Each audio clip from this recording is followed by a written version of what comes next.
എല്ലായിടത്തും നല്ല മഴയാണ്. പക്ഷേ ഇവിടെ പൊതുവെ മഴ കുറവാണ്. രാവിലെ മുതൽ ഇങ്ങനെ കെട്ടിമൂടി നിന്നെങ്കിൽ ഒരു 3 മണി തൊട്ടാ പെയ്യാൻ തുടങ്ങി. പെയ്യുമ്പോഴും അത്ര വലിയ രീതിയിൽ പെയ്യുന്നില്ല. ഒരു 2-3 മിനിറ്റ് പെയ്യും. പെയ്യുമ്പോൾ ചറപറാന്നും പറഞ്ഞിട്ടാണ് പെയ്യുന്നത്. അത് അപ്പം തന്നെ അങ്ങ് തോരുകയും ചെയ്യും. പിന്നെയും പെയ്യും. പക്ഷേ പകലൊന്നും അങ്ങനെ മഴയില്ലായിരുന്നു. ഒന്ന് ചാറും പോവും അത്രേ ഉണ്ടായിരുന്നുള്ളൂ. അപ്പം നമ്മുടെ വൈകുന്നേരത്ത് ചെറിയ കുഞ്ഞു കുഞ്ഞു കാര്യങ്ങൾ പിറ്റേന്നത്തേക്ക് ചെയ്തു വെക്കുന്ന ചെറിയ ചെറിയ കാര്യങ്ങൾ ഉൾപ്പെടുത്തിയിട്ടുള്ളൊരു വീഡിയോ ആണ്. അപ്പം നമ്മളെ ചാനൽ കണ്ട് ഇഷ്ടപ്പെട്ടിട്ടുണ്ടെങ്കിൽ ഒന്ന് സബ്സ്ക്രൈബ് ചെയ്ത് സപ്പോർട്ട് ചെയ്യണേ. അപ്പോൾ അതാണ്ട് പിറ്റേന്നത്തേക്കുള്ള അരിയൊക്കെ ആട്ടി വെക്കുകയാണ്. ദോശയോ ഇഡലിയോ എന്തെങ്കിലും ആക്കാമെന്ന് കരുതി. അപ്പോൾ അതിനുള്ള അരി കറണ്ട് പോകുന്നതിന് മുമ്പ് ആട്ടി വെക്കാമെന്ന് കരുതി. ഞാൻ പുറത്തെ അതൊക്കെ എടുത്തിട്ട് വന്നതിന് ശേഷം ഒരു 5-5:30 ആയതിനു ശേഷമാണ് ഞാൻ അടുക്കളയിലോട്ട് പിന്നെ കയറിയത്.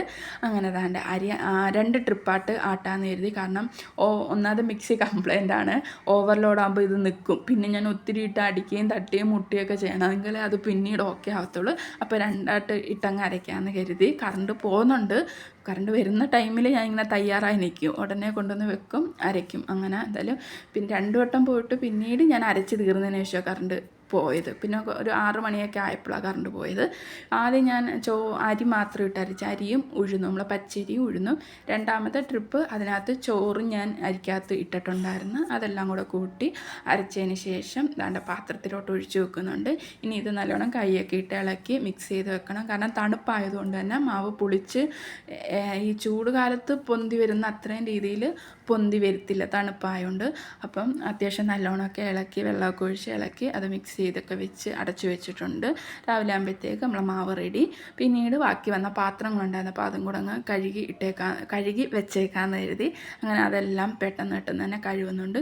എന്നിട്ട് ഞാൻ മോളുടെ സ്കൂളിൽ പിറ്റേന്ന് കൊടുത്തുകൊണ്ട് ചോറിൻ്റെ അരി വെള്ളത്തിലിട്ടിട്ടുണ്ടായിരുന്നു. അതും കൂടെ കഴുകി വൃത്തിയാക്കി വെച്ച് അവിടെ എല്ലാം വൃത്തിയാക്കിയതിന് ശേഷം നമുക്ക് പിറ്റേന്ന് തോരൻ എന്തെങ്കിലും കൊടുത്തിട്ടുള്ളൂ. അപ്പോൾ ബീട്രൂട്ട് എടുക്കാമെന്ന് കരുതി. കാരണം ഇപ്പോൾ ഇതെടുത്തില്ലെങ്കിൽ പിന്നെ ഇതിൽ വാടിയ പോലാവും. ഈ പ്രാവശ്യത്തെ ബീട്രൂട്ട് നിറയെ വെള്ളവുമായിരുന്നു. ഇത്രയും വെള്ളമുള്ള ബീട്രൂട്ട് ഇതുവരെ ഞാൻ അരിഞ്ഞിട്ടില്ല. എന്താണെന്ന് പറഞ്ഞൂടെ, ഭയങ്കര വെള്ളമായിരുന്നു. ഇങ്ങനെ നമ്മൾ പിഴിഞ്ഞിങ്ങനെ വരുമായിരുന്നു. കയ്യിൽ അരിയുമ്പം കൂടുതലും ഇങ്ങനെ വെള്ളമയമായിരുന്നു അരിഞ്ഞെടുക്കും തോറും. അങ്ങനെ അതൊക്കെ അരിഞ്ഞ് സെറ്റപ്പ് ആക്കിയതിന് ശേഷം സവാള അരിഞ്ഞിട്ടില്ല. ഞാൻ തോരൻ പിറ്റേന്ന് എടുക്കുമ്പോൾ അരിഞ്ഞിടുന്നത്. അങ്ങനെ അതെല്ലാം എടുത്ത് ഞാൻ ഫ്രിഡ്ജിലോട്ട് അടച്ചൊക്കെ ഭദ്രമായിട്ട് വെച്ചിട്ടുണ്ട്. ഇനി രാവിലെ പുറത്തെടുക്കും. അപ്പോൾ ഇതാണ് നമ്മളെ സുന്ദരി ഒരു ബീട്രൂട്ട് എൻ്റെ കയ്യിൽ നിന്ന് മേടിച്ചുകൊണ്ട് വന്ന ഒരു കഷ്ണം. എപ്പോഴും ബീട്രൂട്ട് അരിയുമ്പോൾ ഇങ്ങനെ മേടിച്ചുകൊണ്ട് പോയി ചുണ്ടിൽ തേക്കും. അവൾ തിന്നുകയും ചെയ്യും, പച്ചയ്ക്ക് തിന്നുകയും ചെയ്യും. അങ്ങനെ അതൊക്കെ ഒന്ന് കാണിക്കാൻ പറഞ്ഞപ്പോൾ ഞാൻ കാണിച്ചതാണ്. പിന്നീട് ഒരു 6 മണിയായപ്പോൾ മോൾക്ക് ആവി പിടിക്കണമായിരുന്നു. കാരണം ആവി പിടിച്ച് 2 മണിക്കൂർ കഴിഞ്ഞിട്ടേ അവൾക്ക് മരുന്ന് കൊടുക്കാൻ പറ്റത്തുള്ളൂ. അപ്പോൾ പിന്നെ നേരത്തെ ആവി കൊടുക്കാമെന്ന് കരുതി. നേരത്തെ മരുന്ന് കൊടുക്കാൻ പറ്റത്തില്ലല്ലോ. അപ്പം നേരത്തെ ആവി കൊടുത്തു കഴിഞ്ഞാൽ പിന്നെ ഫുഡൊക്കെ കൊടുത്ത് പയ്യെ മരുന്നും കൊടുക്കുമ്പോഴത്തേക്ക് 2 മണിക്കൂറാവും. പിന്നെ വിളക്ക് കത്തിപ്പൊക്കെ കഴിഞ്ഞു. ആവി പിടിക്കുന്ന ടൈമിലും കറണ്ട് പോയും വന്നു നിന്ന്. എന്തായാലും 2 പ്രാവശ്യം പോയിട്ട് പിന്നീട് അവൾ ആവി പിടിച്ച് തീർന്നു കഴിഞ്ഞതിന് ശേഷം പിന്നെ കറണ്ട് പോയത്. പിന്നെ ഞാൻ വെച്ച് പിറ്റേന്ന് ദോശ തന്നെ ഉണ്ടാക്കാമെന്ന്. അപ്പോൾ അതിന് വേണ്ടിയിട്ട് ഞാൻ കുറച്ച് കടല എടുത്ത് വെള്ളത്തിലിട്ട് പിറ്റേന്ന് നമുക്ക് ഇന്നത്തേക്ക് കാപ്പിക്ക് വേണ്ടിയിട്ട് ആക്കണമല്ലോ. അപ്പം കടലയാകുമ്പോൾ കടലക്കറിയും ദോശയാക്കാമെന്ന് കരുതിയിട്ട് കടലയൊക്കെ വെള്ളത്തിലിട്ട് മോൾക്ക് ചോറൊക്കെ കൊടുത്ത് അവളുടെ കാര്യങ്ങളെല്ലാം റെഡിയാക്കി. മരുന്ന് കൊടുത്തില്ല.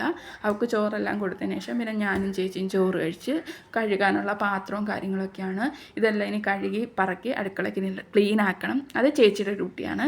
അപ്പം ഞാൻ കഴിച്ചിട്ട് വന്നപ്പോഴത്തേക്ക് ചേച്ചി താണ്ട് അടുക്കളയെല്ലാം ക്ലീനാക്കി കഴുകേണ്ട പാത്രങ്ങളെല്ലാം കഴുകി. ഇനി രാവിലെ മുതൽ നമ്മൾ ഇനി രാവിലെ വരെ നമ്മൾ അടുക്കള ഇങ്ങനെ തന്നെ കിടന്നോളും. പിന്നെ ഇതാണ്ട് ഈ ഒരു ലൈറ്റ് അണയ്ക്കുമ്പോഴത്തേക്ക് നമ്മുടെ ഒരു ദിവസത്തെ നമ്മൾ അടുക്കളയിലെ എല്ലാ പണികളും കഴിഞ്ഞെന്ന് സാരം.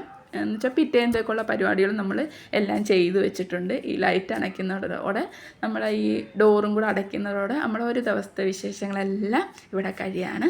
ഇനി നാളെ രാവിലെ എണീറ്റ് പതിവ് പോലെ എല്ലാം